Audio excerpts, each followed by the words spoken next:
Bismillahirrahmanirrahim. Assalamualaikum warahmatullahi wabarakatuh. Salam sehat dan sejahtera untuk kita semua. Di video kali ini aku ingin membahas mengenai GERD atau Gastroesophageal Reflux Disease, terutama mengenai definisi dan gejala atau ciri-ciri dari GERD tersebut ya. Reflux gastroesophagus adalah suatu proses atau kondisi di mana terjadi aliran balik isi lambung ke esofagus atau kerongkongan ya. Secara simpel, reflux itu artinya adalah aliran balik. Gastro adalah lambung, sedangkan esofagus adalah kerongkongan ya. Pada dasarnya reflux gastroesofagus itu bukanlah suatu penyakit ya. Karena hal itu sering terjadi beberapa kali sehari tanpa kita sadari ya, tanpa menimbulkan gejala atau kerusakan mukosa esofagus. Hal ini adalah hal yang lumrah terjadi pada orang sehat ya, atau orang normal sekalipun. Reflux gastroesophagus ini terjadi karena adanya perbedaan tekanan antara lambung dengan esofagus, di mana tekanan lambung itu lebih besar dibandingkan tekanan esofagus ya.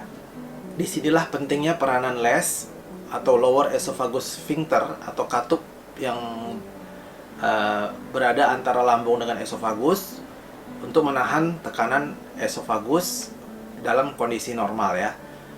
Dimana les ini hanya boleh terbuka pada saat kita menelan, ketika pada saat itu tekanan esofagus menjadi lebih besar dari tekanan lambung akibat dorongan gerakan peristaltik dari otot esofagus. Berdasarkan akibat yang ditimbulkan oleh reflux gastroesophagus ini, ada dua jenis, yaitu yang disebut dengan GERD dan satu lagi disebut dengan NERD ya. Berdasarkan data yang dihimpun oleh rumah-rumah sakit di Eropa dan Amerika, data akibat dari reflux gastroesophagus yang berubah menjadi GERD itu hanya 15-20% saja ya. Sedangkan yang 65-70% bentuknya adalah NERD ya, atau yang non-erosive reflux disease. Jadi secara definisi GERD itu adalah suatu penyakit yang ditandai dengan adanya gejala, keluhan ataupun komplikasi yang timbul akibat adanya reflux atau aliran balik isi lambung secara berulang ke arah kerongkongan atau esofagus ya. Atau mungkin melewati esofagus menuju ke organ yang lebih tinggi ya. Seperti misalnya ke arah saluran nafas, ke paru-paru, atau ke laring atau area sekitar pita suara kita ya, kemudian ke arah faring, kemudian ke mulut, ke hidung ataupun ke telinga tengah ya. Material reflux itu bisa terdiri dari asam lambung, kemudian pepsin, kemudian garam empedu, enzim pankreas ataupun gas lambung ya. Pepsin itu adalah salah satu enzim yang bekerja di lambung yang bertanggung jawab pada pencernaan protein ya di lambung. Sedangkan garam empedu itu adalah salah satu komponen yang terdapat di dalam empedu kita ya. Mungkin teman-teman pernah dengar adanya pernyataan segelintir orang yang mengatakan bahwa reflux asam lambung itu bisa mencapai otak ataupun jantung ya. Dari beberapa buku kedokteran yang pernah aku baca, tidak ada informasi mengenai hal ini ya. Jadi itu memang informasi yang tidak benar karena memang tidak ada jalur langsung dari asam lambung yang reflux itu untuk mencapai otak ataupun ke jantung ya.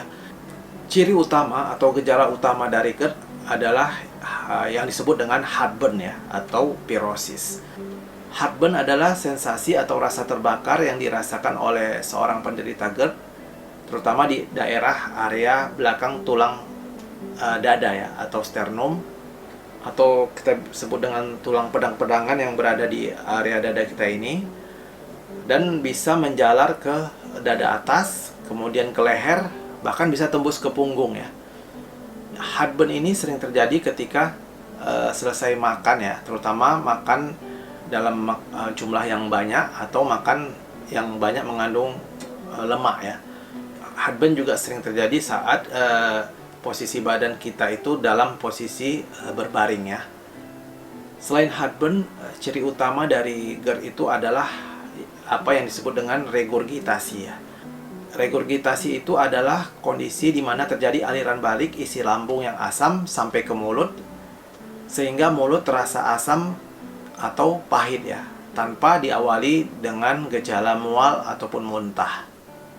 Ciri utama yang lain adalah yang disebut dengan disfagia ya, atau susah menelan.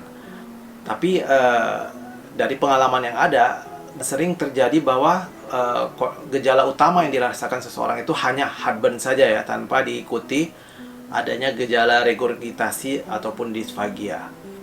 Gejala utama lainnya yang lebih jarang terjadi adalah apa yang disebut dengan water brush. Water brush itu adalah kondisi di mana terjadi adanya cairan asam di mulut secara tiba-tiba ya, yang kemudian bisa memancing pengeluaran air liur yang berlebihan sebagai respon terhadap cairan asam yang tiba-tiba tersebut ya. Selain water brush, ciri utama GERD yang jarang terjadi adalah sendawa. Kemudian mual, muntah, kemudian adanya cegukan berulang dan adanya odinofagia ya, atau nyeri saat menelan. Nah, kalau terjadi odinofagia itu bisa mengindikasikan bahwa kondisi GERD kita itu sudah mencapai tahap sedang ya. Dimana kalau terjadi odinofagia bisa menjadi indikasi kuat bahwa sudah terjadi esofagitis atau radang esofagus ya. Selain gejala utama dari GERD, ada juga gejala yang tidak khas dari GERD ya, atau kita sebut dengan gejala extraesophageal ya. Gejala tidak khas dari GERD itu cukup banyak ya. Di antaranya adalah nyeri dada non kardiak atau nyeri dada bukan jantung, atau bisa juga disebut dengan nyeri ulu hati. Kemudian adanya asma berulang, batuk kronis, pneumonia berulang, kemudian suara serak, adanya kebiasaan mendehem ya, sebagai respon untuk membersihkan tenggorokan ya dari waktu ke waktu. Kemudian laringitis atau radang di daerah laring ya, atau daerah sekitar pita suara kita. Kemudian faringitis atau radang di daerah faring, nyeri tenggorokan atas, erosi gigi, adanya rasa sensasi tercekik ya di leher atau sensasi globus, sinusitis atau yang radang di daerah sinus, kemudian otitis media atau radang di telinga tengah ya, kemudian tinnitus, rasa berdenging di telinga. Walaupun tinnitus ini bisa juga disebabkan oleh efek psikologi yang ditimbulkan oleh GERD ya, bukan merupakan efek langsung dari GERD itu sendiri ya. Kemudian adanya sensasi susah napas ya, atau napas pendek. Kemudian ada sensasi seperti adanya cairan lengket yang berlebihan di tenggorokan atas, yang diduga kuat itu karena adanya respon dari saraf vagus terhadap cairan asam yang sampai ke tenggorokan atas ya. Dari gejala-gejala yang aku sebutkan tadi ya, ada beberapa gejala yang tumpang tindih dengan gejala yang terjadi pada sindrom dispepsia ya, ataupun dispepsia fungsional ya. Misalnya kayak nyeri dada non kardiak atau nyeri ulu hati, kemudian mual, muntah, sendawa, ataupun rasa panas di ulu hati ya. Jadi untuk memastikan apakah kita betul-betul terkena GERD atau bukan, sebaiknya kita segera menemui dokter jikalau kita merasakan gejala-gejala seperti yang aku sebutkan di atas ya. Dan jangan mendiagnosa diri sendiri atau memvonis diri sendiri terkena GERD ya, sebelum betul-betul dipastikan oleh dokter bahwa kita betul-betul terkena GERD. Bisa jadi yang kita alami itu bukan GERD ya, mungkin hanya sindrom dispepsia fungsional.